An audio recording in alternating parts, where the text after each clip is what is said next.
How are we doing, guys? I hope we're well. Back with another video, and today we're going to look at Tiger Woods' fashion from the start of his career up to present day. It is Tiger Woods' event on the PGA Tour this week. It's the Quicken Loans. He's currently somewhat off the pace through 3 rounds, but fingers crossed he has a great final day. So guys, if you haven't hit the subscribe button already and you are a fan of the channel, please don't forget to do so. Also hit that little bell as well. That'll give you notifications every time I upload. And if during any part of this video you like what you see, don't forget to hit that like button also. So guys, let's get into Tiger Woods' fashion chronicles from the start to present day. Okay guys, so we're going to start with 1996 and we're going to make our way through to 2004. So this was obviously a very successful time for Tiger in his career. I mean, he was the best player on the planet at the time by an absolute mile. He was world #1 for however long. I mean, I don't know why I'm telling you all of this. You probably know all of this already, but from a fashion standpoint, he was always fairly decent at putting outfits together. I mean, the outfits weren't always fitting the best. I mean, he must have been a small to medium at this time in his career, and he was definitely rocking a few extra larges, maybe even double X in some of the shirts. They were incredibly kite-like, and also the trousers were incredibly baggy. Now, this was a time when golf fashion wasn't really as prominent as it is now. It was kind of a dead spell, really. I mean, sort of the back end of the Nicklaus years, and when Lyle and Scott were at their peak, golf fashion was really up there with the flared trousers and the big collars, and that was really big and in at that time. But unfortunately now, at that time when Tiger Woods was coming onto the scene, not so much. But yeah, he was pretty good at putting outfits together. They were just a little on the baggy side. Also, shoe-wise at this time, this is when Nike first came into the market with their shoes. They were pretty wooden, old-school looking shoes. They weren't really a great looking shoe, the ones that Nike brought out to start with, but they did really make up for this in the later years. Okay, so moving on to 2005 to 2009. So this era was all about the mock neck. He wore loads and loads of mock neck shirts. Not quite the look that I'd be going for nowadays, but at the time, very fashionable. I have to admit, I did own a couple of them.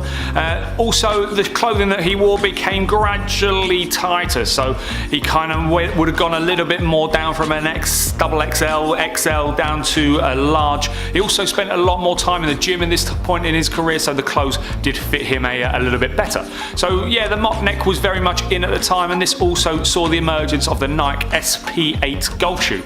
This golf shoe, in my opinion, is the best golf shoe that Nike have ever done. Now, Nike are known for retro in their shoes. I wish they would retro these. I mean, they would be unbelievable to be brought out now. He was also known for wearing a good few colours in this era as well. So he did delve into a few burnt oranges, a few greens, a few bits and bobs. So he certainly did smarten up his look during this period.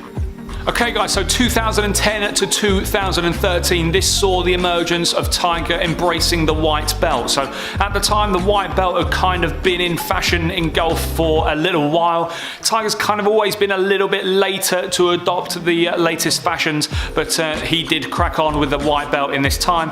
For me, not matching the white belt as well as I would like, and also he wore the clumpiest shoes that Nike had ever produced. They were hideous looking golf shoes and really didn't set off any look. He wore a lot of black trousers and white shoes, and just the overall use of the outfits at the time were not ideal.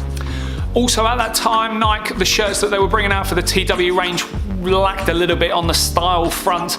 The style front has never really been that great. They've always had weird lines down the back of some of the tops, and some of the weird piping here and there are just not the best look. They were never that cuffed around the sleeves. They were always a little bit baggy unless you were Tiger Woods and you were spending that time in the gym. They just didn't quite look right on the average consumer. Okay guys, so going from 2014 to the present day. Now unfortunately we've not seen Tiger as much as I would like during that time, but he's back to stay now, and unfortunately the blade collar is very much with him. I'm not a fan of the blade collar. I do really like the way that the shirts fit. They fit a lot better these days, but the blade collar for me has never really been that good of a look. The designs of the shirts have also been better. There's been a few dodgy ones. The one that he wore yesterday in the third round at the Quicken Loans wasn't the most innovative design, and to be fair, Nike haven't been the most innovative in their designs and some of the patterns they put on Tiger's clothing of late. The outfits themselves, they're fitting a lot better. He's working some of the grey belts into the outfits now to go with some of the colours, and the colours, Nike have really ventured into the pastel colours, which have been a big hit on the PGA Tour of late and with other brands such as RLX, such as J. Lindbergh and Hugo Boss. They're all doing really well with pastel colours, and Nike are slowly following along. Nike have never really done any favours for Tiger Woods with regards to some of the colours and outfits that he's worn over the years. He's looked great in some spells and he's looked not so great in other spells. Guys, I hope you enjoyed today's video, something a little bit different, having a little delve back through the archives to have a look at some of Tiger's outfits over the years. He's worn some great ones and he's also worn some not so great ones. So guys, if you are a big fan of the channel, don't forget to hit that subscribe button, hit that like button if you've enjoyed any part of today's video, and guys, I'll hopefully see you all very soon.